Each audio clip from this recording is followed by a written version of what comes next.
All right, so let's move on to recommendation 2, fluency building activities.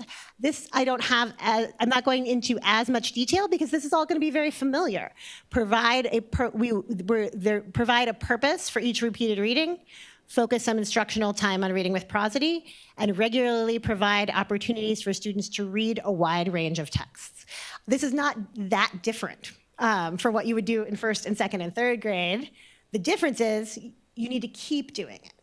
I know 4th and 5th grade teachers are often not comfortable doing fluency support, or they're still doing round robin, or there's often this idea that they're already fluent readers, we don't need to do this. But research shows that it continues to be important throughout the upper elementary grades, and that we want to focus on all the areas of reading fluency.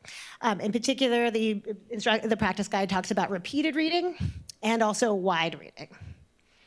And these fluency supports are still available to 4th and 5th grade teachers. I'm constantly trying to get teachers to do more choral reading, echo reading, partner reading, and to think about these as ways to scaffold that more difficult text reading. If you want your kids to read a text that's going to be a little bit hard for them, this makes it, using one of these supports makes that text way less hard. So combining fluency supports with repeated reading, doing a choral read, an echo read, a partner read in succession, stepping down the level of support can help kids access those harder texts.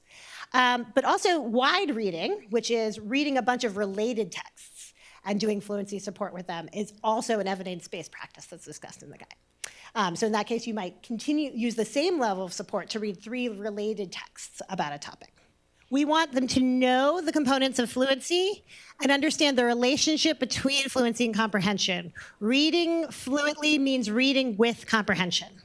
If you're reading too fast so you can't understand, that's not reading fluently. If you're reading so fast that you're making a bunch of mistakes, that's not reading fluently. If you're reading so slowly and getting every word right that you can't put the whole picture together, that's also not reading fluently. So they need to understand the relationship to comprehension. And they need to use those fluency building routines and fluency supports. Every teacher I talk to is like, yeah, I already know that. But they're not doing it, right? So just building that in and providing lots of opportunities for practice. I think we can frame this around the relationship between reading fluently and reading motivation and pleasure. Kids who read for pleasure are reading fluently. If you're not reading fluently, it's not pleasurable.